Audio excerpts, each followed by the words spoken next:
Hi, this is Josh Findlay with the Texas Public Policy Foundation's National Election Protection Project, and here we are with the Election Protection Podcast, where we talk all things election integrity.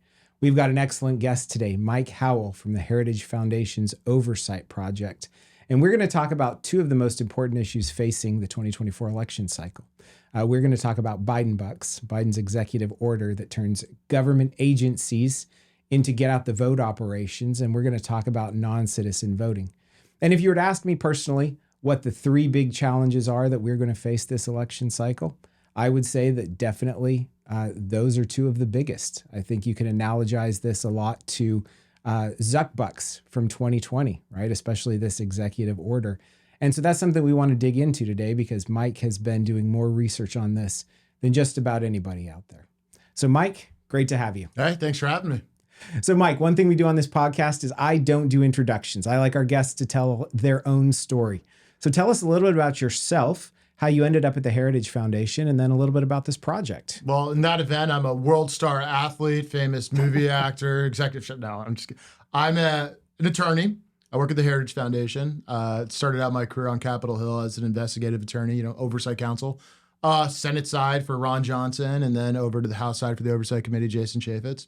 We, beat up on Obama administration a little bit there, but then went into the Trump administration, and boy, did we get beat up. I realized very quickly about, halfway through the Trump administration, there are two very different games being played. We are content on the right to be like, oh, Congress is going to send a letter, maybe get a document, hold a hearing. The boss will go on Fox News. Everyone will be happy. We'll call it a day. That's not the game the left plays. They're manipulating intelligence, law enforcement, media, propaganda, foreign countries, etc., lawfare. It is all hands on deck. And so after that traumatic experience, but working for, the greatest president of my lifetime, we decided we got to do something similar to that. And so we started the Oversight Project. And so that's what I'm running now. So we believe, one thing we talk about a lot here on this podcast is that the left has really been weaponizing the justice system, election process, these structures that our country has, that the government is based on, for 10 years. I mean, they wrote books about this going as far back as 2008. What did you see in the administration that led you to believe this, that led you down this path?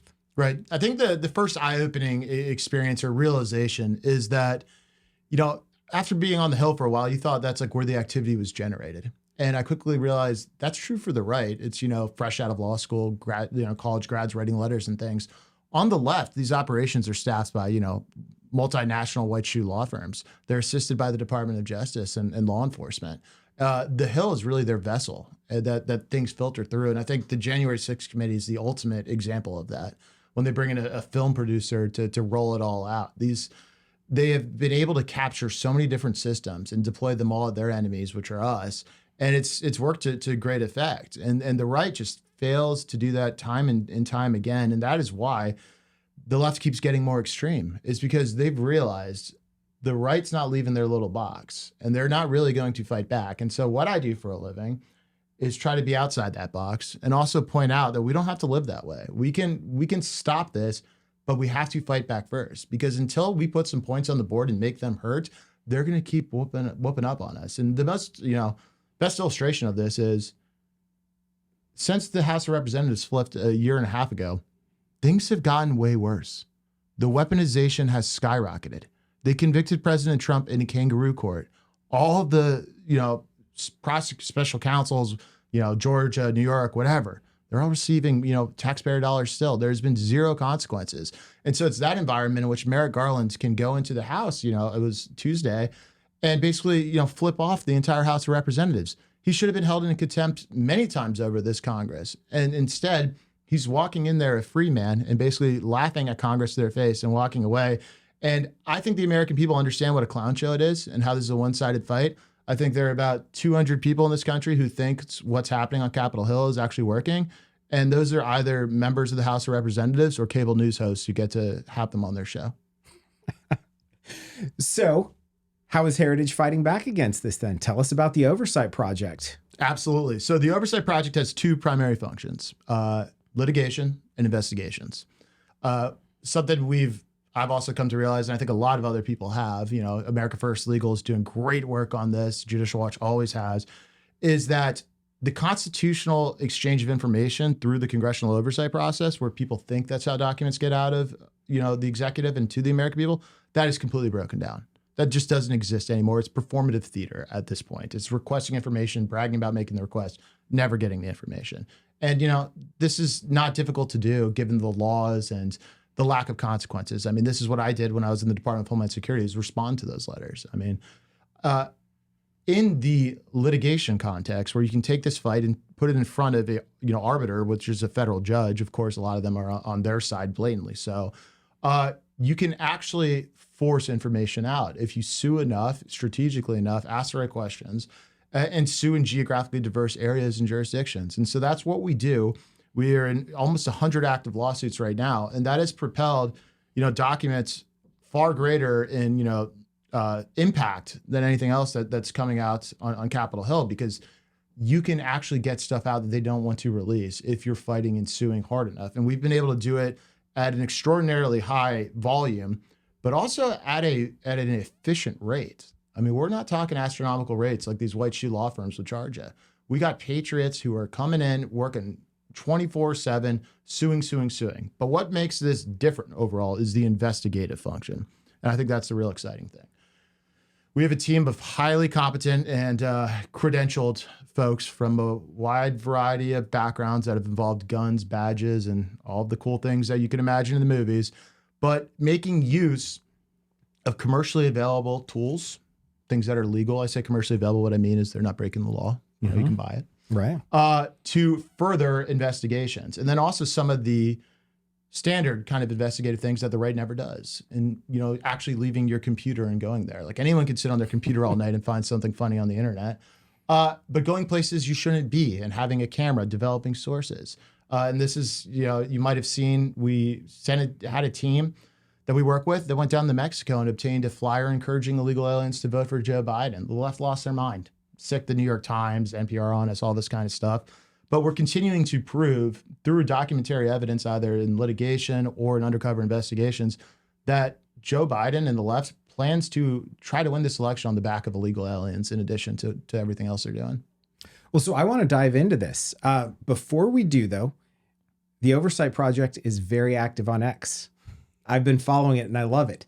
Tell us about some of the things that you've broken on your social media accounts before we dive into some of these specifics. Absolutely. Very active on X as a man with not the best impulse control. That is what I make most use of. It's the quickest way to get info out. I mean, I wish we lived in a society that valued long white papers that were properly footnoted and presented and, deliberative and all those kinds of things. But by the time you get through that process, the ship sailed. You need to smack people in the face, which is what we need to do right now, and get their attention and say things other people aren't willing to say. You go on social media and you put the evidence out there, and you also crowdsource, rock solid documentary evidence to people across the country. Some of our greatest contributors are people whose real names I don't know. They're Twitter accounts in the Anon network that want to dive in, that want to help, that don't have a law firm to get them documents. So they want to do the doc review, make the connections, suggest sources. And so it's really kind of like an open source project at the end of the day in that regard. But some of the major things we've dropped, I mean, the big thing that really put us on the map was the whipping incident where Alejandro Mayorkas, claimed that the Border Patrol were whipping illegal aliens, okay? I used to work in DHS. I knew that was complete bull, right? Everyone knew. Like, I'm sure Alejandro Mayorkas has never ridden a horse before, and I'm sure he didn't know. But the libs went crazy, and they said, they're whipping. So I'm like, okay, this is stupid. Let's FOIA and sue Mayorkas for all of the emails that were sent to him. I bet you he knew they weren't whipping.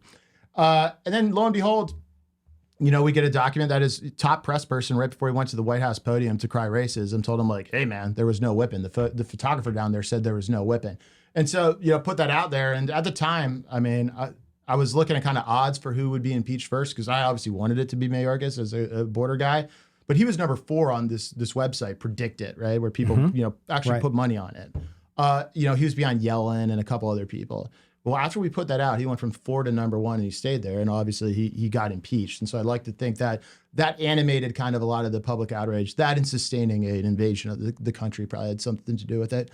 But over the years, we've put out a ton on the transgender craze in the administration. People don't realize, they think, okay, these people are just libs. They just, They want to let their freak flag fly and, be friends with everyone.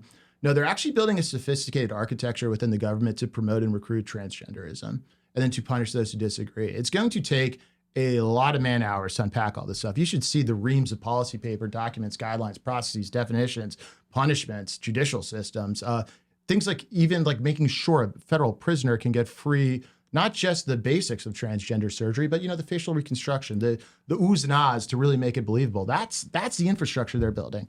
But we've really been dialing into the election space as of late. And on the Biden bucks you mentioned, a lot of people have sued for these documents. And of course, the White House claimed presidential communications privilege, that one of the highest, these are advice to the president about how he's going to rig the election, so you can't know it. What we did is we took a larger investigative approach, shotgun effect, if you will, and went to a lot of mid-sized and smaller agencies, and we were able to rip those out. And then with other investigative means, provide a huge source record. And we don't just put it out for the sake of putting it out. I think you do need to wake people up to these facts. But we had concrete things that states can do to kick them out. And it was like, hey, here's the problem. Here are the implications. 3 million people that they're going to register. And they're only doing it for the people on their side. They're not just going out to Daughters of the American Revolution, conventions or NASCAR. They're hard left areas only. 3 million people that think they could add. In an election last go around came out to 40K votes in a couple swing states. This is determinative. States have done jack on this, and they've sent letters just like Congress. They got the bug that they got here in DC. They send letters, a couple people go on TV. But they need to take overt action and kick the feds out. And so that's what, our lobbying partners at Heritage Action are pushing them for right now. So let's unpack this a little bit. First of all, how is this executive order being implemented? What have you found from these, mid-sized government agencies? Mm-hmm. So this executive order is basically everything Pelosi wanted to do when she had her voting bill. They just transgendered it into an executive order, to borrow their term. It was the brainchild of a group called Demos, which is a derivative of Obama and Susan Rice world. And that's who was actually initially charged with tasking this thing out. Mm-hmm. So what it does in practice and implementation, we got the meeting notes from their first implementation meeting at the White House. Actually, a DOJ attorney wrote them down, and we were able to put those out there and analyze who was at that meeting. And they brought in just, the Star Wars bar scene of far left groups. And we ran, this is the easiest investigation ever. I told the team, look up their, partisan history for everyone. Not a single person from conservative world whatsoever, of course. All explicitly Democrat, one Green Party member, which is cute. So there's a little diversity there. And they were basically advocating how the White House should structure this. Things like, we don't need to put any guardrails on illegal aliens. We need to trust them to act within the bounds of the law. And so explicitly creating the environment by which illegal aliens can vote. Things like we need things in all of the, 100 whatever languages. I mean, Joe Biden's had, I think, 157 different countries worth of people across the border. And so we're talking every single language. Things like, okay, let me back up. Without COVID, where you knew where people would be because the government locked them down, mm-hmm. the left kind of has to adapt because you don't have people locked down. A lot of their base has really poor address records and history and whatnot. And so where do they focus? Where are people congregated where we know there will be? Prisons, college campuses, Native American reservations. And so there's a lot of talk of that is a perfect harvesting community. So how do we get into prisons and do this kind of stuff? And they're forced the U.S. Marshals, so the guys that are supposed to go out and capture some of the worst, but those are pre-conviction people, so a lot of them could still vote. And they're having the Marshals redo all of their contracts. So at every stage of the process, these people are being told to get registered to vote, reminded to vote, get out the vote. It's insane. And the same thing goes in every conceivable context. In college campuses, they're basically offering them work study to go do this type of stuff. They're leaning into their machinery base and core demographics, using your taxpayer dollars for the biggest get out the vote operation in human history. And what the other side would say is, well, we're just trying to get everyone to vote, right? We're just trying to register everybody to vote. Why is this harmful? Yeah, well, two things. One, they're not trying to get everyone to register to vote. They're doing this in partisan directional way. They're working with only left, wing groups, and it's only a matter of time before the data ends up in the DNC files. So no, it's not everybody. And we've proved that in Michigan, actually, because they're using all the small business job sites, SBA, Small Business Administration. They have these job sites, where people go and the federal government helps them get a job. And so they're thankful to the government. And they're like, hey, remind to vote, take your name, we'll fill it out for you, all this kind of stuff. And they're only doing it in dark blue areas in Michigan. there are plenty of dark red areas in Michigan in the Upper Peninsula, no activity there whatsoever. And so we've proven that it's, geographically and demographically pointed. And so it is not getting everyone registered to vote. Second point is, and you know this better than anyone, the federal government has no role in this stuff. It is absolutely, if you just back up for a second, giving the president the ability to kind of like dictate political terms for his reelection, that's not what they like to say democracy. That's an attack on democracy.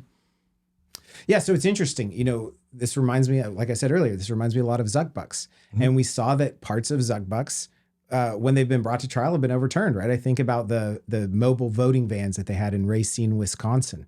And courts have said that while this was a partisan get out the vote operation, an illegal use of government funds. Sounds like that's a lot of like what is happening with the Biden bucks right now. Mm-hmm. Absolutely. So 28 states have outlawed Zuckbucks. Let's just run the same plan by a different name. Is that kind of what's happening here? That's absolutely what's happening here. And the right has failed to address this at its core. I've heard terms from people who, come to meetings we're in, say things like secure drop boxes or secure mail-in voting. And it's like, there's no such thing as that. The goal is everyone votes with the same information on the same day with proof of identity and citizenship. That's it. None of this mail-in, like vote from your couch for a month and a half type stuff. And so the right failed to address these core advantages that the left built in with their takeover of the system in 2020. And instead, they're just too afraid of being called racist, even though those charges are absurd on their face, that they're willing to accept slight tweaks to the existing system. And then even when there is a tweak, it's kind of like a drug dealer, a chemist. The DEA will say this string of chemicals is classified as that drug. Well, they just, tweak it a little bit. All of a sudden you have these new designer drugs that keep coming out they can never catch up to. Same thing with the voter cheats. Ban Zuckbucks? Okay, fine. We'll reorient it a little bit. Ban, the mobile van. We'll get a bicycle. They're 10 steps ahead of us with 100 times the money and, 100 times more the appetite to actually win. So it seems to me that in 2020, we were kind of caught off guard by Zuckbucks, right? I think a lot of us didn't know the extent of what was happening and how the money was being spent until well after the election. And there have been a lot of groups that have done a lot of research on that. This time, we know about what's happening before the election with his executive order because your group is uncovering it.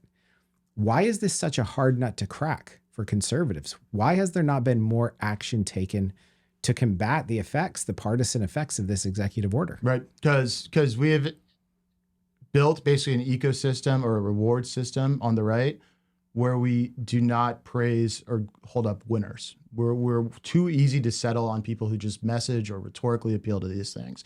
Just like, the sending of a letter as like some sort of achievement. Anyone can write a letter. People write tons of letters all day long. And so we keep praising people and holding people up who say they're fighting and who are not fighting. And then also we're very quick, so used to losing that when something seems like a victory, we want to say, oh, we did it. Like we want to be optimists, all these sorts of things. There's plenty of reasons to be optimistic. Don't get me wrong. I still think like this election could be too big to rig, but it won't be because of the work of state legislators or, Congress. That's for certain. On the Biden buck specifically, there's been other groups on this stuff as well. I mentioned America First Legal, Foundation for Government Accountability, yourself and you guys at TPPF. Others have sounded the alarm. Congress was aware of this well before they stepped foot into this session. So a year and a half ago, I had conversations across the Hill saying this is the number one thing. And for me to say something that's not borders, the number one thing means I'm serious. And so we told them, like, if you anything to defund, it's this, because if you don't do it, you're never going to have a free and fair election again. Letters were sent, nothing was done. We started suing, getting documents out. Other people started getting documents out. And the one way to actually move Congress is to show that someone else is doing something that they should be doing. And so, unfortunately, the funding has passed. They've funded this activity multiple times over. That goes till 9/30, I think, is the next deadline. So any action has to come from overt actions in the state. And some state officials need to find, the guts to say, I'm not going to tolerate the feds rigging an election in my state. So it sounds like you've worked with Congress. It hasn't been too effective so far. I have heard you talk about policy proposals in the states. What would you suggest? Who in the states needs to be taking action, and what actions do they need to be taking? So it kind of varies by state who's the best official to do this, but governor, secretary of state, AG. The state gets to choose who's allowed to be a voter registering organization. And so what we found in some of our docs show this, even if you look at red states, who they allow to do this, they're all far left groups. And so you're thinking, what in the world is going on, even in a red state? So first thing states should do is figure out and actually come to terms with who they are actually allowing the state power to do that. And the second is, if federal money and this directionality of partisan influence is flowing in through that vector, kick them out. It's your state. It's your election. And to stop worrying about what the Department of Justice and they're going to sue no matter what. Make no mistake. Unless they win, you will be sued. And so if you don't want to win, then keep doing what you're doing. If you want to win, accept the fact that you're going to get sued by DOJ and man up and say, this is my state. We're not going to let you rig our election. And so it has to be overt action. We run into the same problems in the states that we do on Capitol Hill, and that people would rather just message on it. A legislator could propose a bill, but then you're stuck in messaging land. We need overt action land. And so by overt action, what do you mean by that? So you deregister all those groups that are allowed to do this activity. You don't allow this to happen. There's litigation options on the table as well. I don't think this thing is properly funded or constitutional in any way. Some of the lawsuits that are going on now are about obtaining the document sets themselves, which is fine and good, but there's enough documents out there to know what they're doing. Now it's time for a merits challenge to this. Well, and so that's something I want to talk about. Just the other week, we had on some people that were working on the Kiefer v. Biden case. To my knowledge, there's one, maybe two lawsuits out there that are challenging this executive order so far. Why aren't there more lawsuits challenging it? Good question. Standing's an issue. Mm-hmm. And so I think got a lot of lawyers on my team who are a lot smarter than me. I just play one on podcasts. But standing is the common claim. And so I've been told that the legislatures have the best standing in this instance, and to get the full legislator behind it is, I think, what happened in Pennsylvania, or I'm not entirely sure. There was a standing issue there. I don't know the answer to your question, to be honest with you. Don't know. I know my lawyers do. I know it's in our memo. Fair enough. Well, maybe we need to have them on to talk about this then, because this is a question that is vexing me. I cannot stand the thought that this is a problem that we see coming a mile away, and there's not more out there to challenge this. I know Texas Public Policy Foundation has been doing a lot of research on this issue and contributing to lawsuits, but it just feels like there needs to be more out there. Mm-hmm. One thing that I want to go back to that you talked about a couple of times is how the government is using nonprofit groups to do this voter registration project, these get out the vote projects.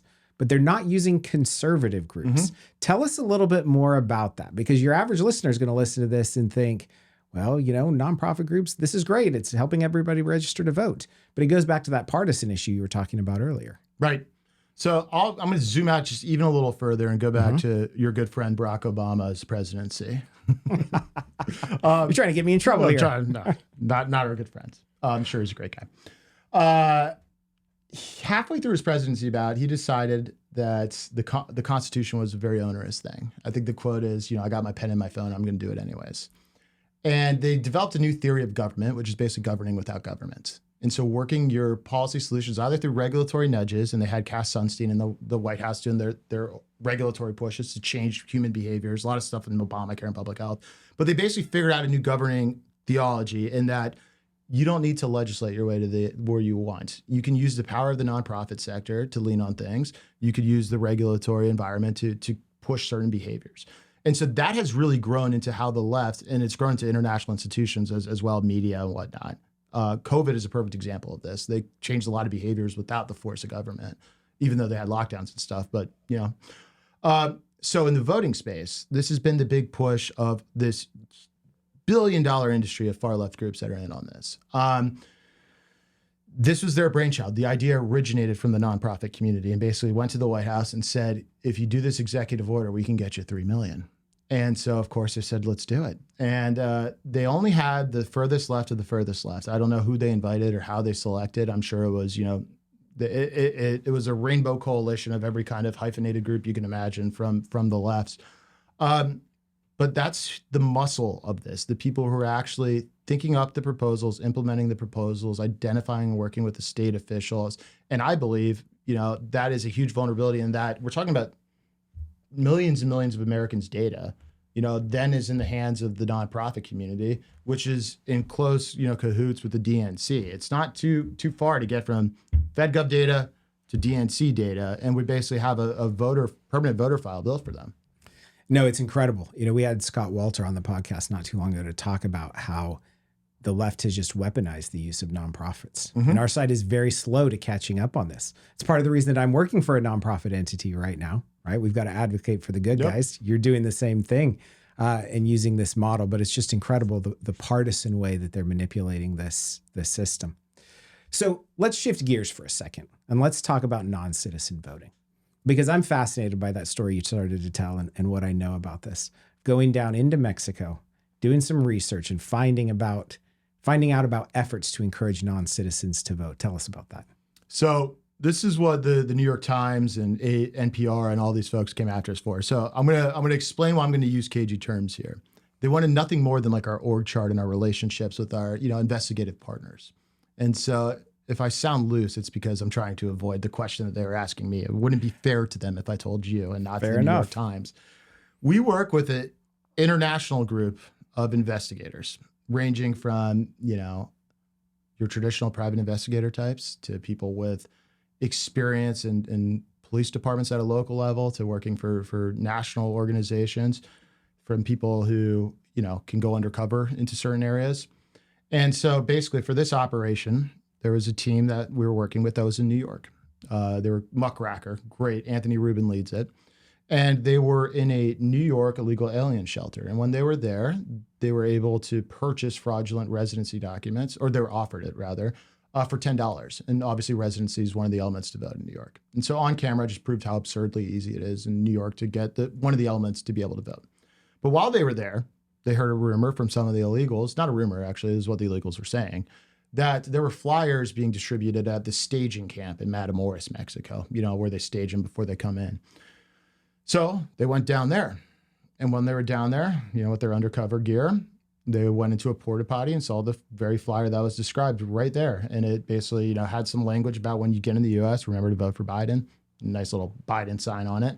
And then, papers throughout the camp. And then we started digging into this camp because they freaked out. The new NPR was like, this can't be true. Like, you can't approve the one thing we said isn't true. Like, you're not allowed to do that. We get to decide what's true.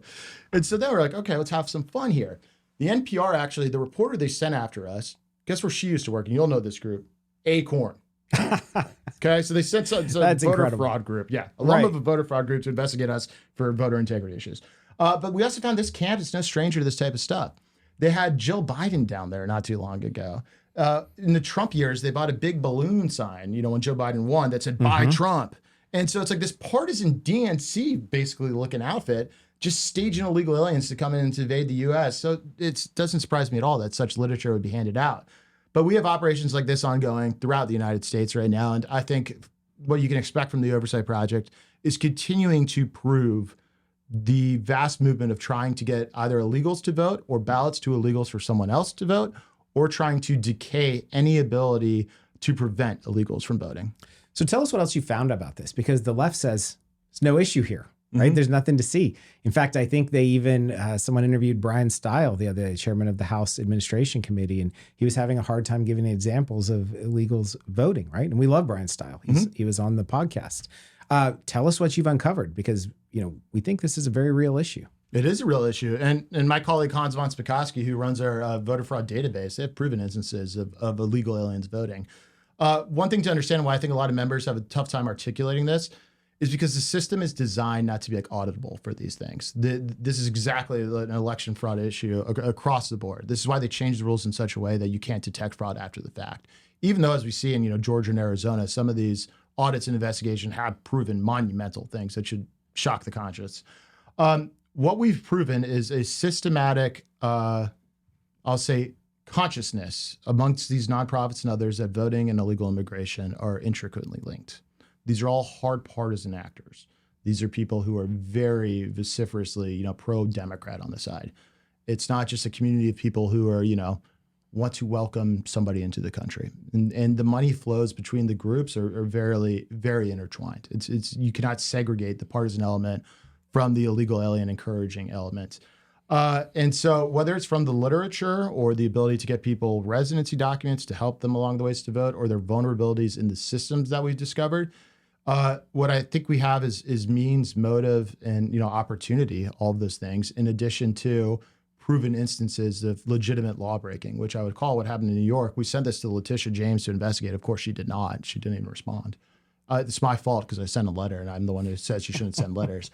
But somebody will act, and I think there's going to be such a body of evidence at some point that we're going to put out that somebody needs to sue, and whether that's an individual group that could get standing, we'll work there. But these states need to get it under control. Too many states just want to brag that they fix their problems. No state's completely secure against this right now. Have you been doing investigation into the documents that non-citizens are using to register to vote and kind of how loose that documentation is in some states? Have you been getting into that at all? Mm-hmm. So an illegal alien, they shed their documents, multiple times over before they get to the United States. It makes it easier for them to get in. They adopt new identities and whatnot. So it's basically like at the first step, they're at a shelter and they want to get, a residency document. And so there's a lot of fraud in how they obtain those. But then once you get the residency document, you can go and get your license, and you start this whole chain of becoming documented, which is so funny because all we call these people, the libs do, is undocumented. But the first thing that happens to you when you're an illegal alien and you get here and undocumented is the libs just shower you with documents. And so they're the most quickly documented people of all time. They're fakely documented, falsely documented, but they're documented nonetheless. And so that starts off the chain of events. And then once you get enough of those things, like you're on your way. And when you're at the DMV, it's an honor system really to self-select yourself as an illegal alien so that you're not registered to vote, which is an absolutely absurd system that we have in this country. An illegal alien, first off, they're not the most proficient English speakers, readers, and writers at all times. And so you're asking them to look at a government document in any language, even if they're native language. These people aren't reading closely the documents. And so even like a law-abiding illegal alien, there's no such thing, like would struggle with this thing. Second, if you're an illegal alien and you have any sense to you, you already don't care about the law since you jumped order. You're not going to click the button to the government that says I'm not a U.S. citizen. You'd have to, even I wouldn't do that. That's just stupid. Why would you tell the government that I'm here illegally? And so, of course, what you end up with is a lot of illegal aliens getting on the voter rolls. And then, DHS owns the database of basically, to their knowledge, of who's an illegal, who's not, and they're not willing to share it openly. And you have a system where it's impossible to check. And then you have a Biden administration and a legal framework that doesn't allow the states much action in the immigration space. And, Texas has flirted with trying to do something in that space, but no one's really taken the bull by the horns and said, like, we're going to get a handle on the illegal immigration in our own state. And one thing that just always seems to be an issue with this is the federal government not sharing information, right? You just talked about DHS and their database. Would a change in administration help this issue? Or why is it so hard for the federal government to share these records among themselves and with states? Right. Yeah. It shouldn't be. I mean, if 2024 is a rough time in human history for everything that's going on in this country. But one thing that should be easy is the ability to transmit data and documents. Like we have AI, we all have smartphones in our pocket. Like you have back-end search capabilities. This is the easiest time in the world for government transparency. Yet we're at the lowest possible level. And so it's not that they can't do it. It's that they won't do it. They'll do it if there's a political advantage to them. Like if it's about sharing information with the lefty nonprofits for the purposes of securing their own rigged election, they'll do it in a heartbeat. But there's no voluntary sharing. I mean, we have 80 Freedom of Information Act-based lawsuits, which is absurd. The citizen has a right to the information. The government's merely the custodian of it. They have to give it to them. That's what the law says. And you can't get information out of the government if you're a private citizen. You have to rely on people like us to go out and sue for it. It's all backwards. Yeah, it is. It is. So, Mike, tell us, what is the bottom line on Biden bucks and non-citizen voting for 2024? What do we need to know? Huge threat. I think the election to a certain extent has already been rigged. And so we need to come to terms with that. That doesn't mean it's over. That just means we have to be realistic about the margin that is there. And so I think that the term that inspires most confidence is too big to rig. And I'm a nonprofit guy, so I'm not picking a side. I'm just saying one side has to win by a lot more if they want to win, based off of the way the election looks right now. And I think the big takeaway is there is overt action that can be taken. And if states want to have free and fair elections, they can take some steps towards that in the immediate near future. To wrap up here, then if we're being predictive, what do you expect is going to happen in 2024? Good, bad, or ugly? What can we look out for? Guaranteed contested election, no matter what happens. Guaranteed. I think you're going to see the arguments. If Trump wins, you're going to see the Democrats trying to refuse to certify. If the House doesn't somehow loses its majority, things are going to get kooky there. But they're going to claim voter suppression. They're already trying to build up this like AI thing. They got this AI task force. They're going to say AI manipulated the election. Who knows what other black swan event could introduce itself? But look at the lengths they've gone to put Trump in jail at this point and to rig a trial. You don't think they'll do the same kind of outburst for an election? And then I think, the other way around, people could be surprised on election day if there's a margin there that wasn't reflected in the polls because they haven't been paying attention to these built-in government advantages to change the election landscape. And so no matter what happens, it is going to be a rough November 2024 for this country and its national health. I think that's fair. That's what we're all preparing for. I've talked about how great your X account is. Where can people find out about you and the Heritage Oversight Project? So Heritage Oversight Project's at Oversight Letters PR because they don't let you get all the characters for projects. So Oversight PR. If you want the PG-13 content, I'm at M Howell Tweets. And I highly recommend that people follow you. Mike, thanks for joining. This has been an incredibly informative interview. Thanks for having me. This is Josh Findlay with the Texas Public Policy Foundation's Election Protection Podcast. Thank you for joining us.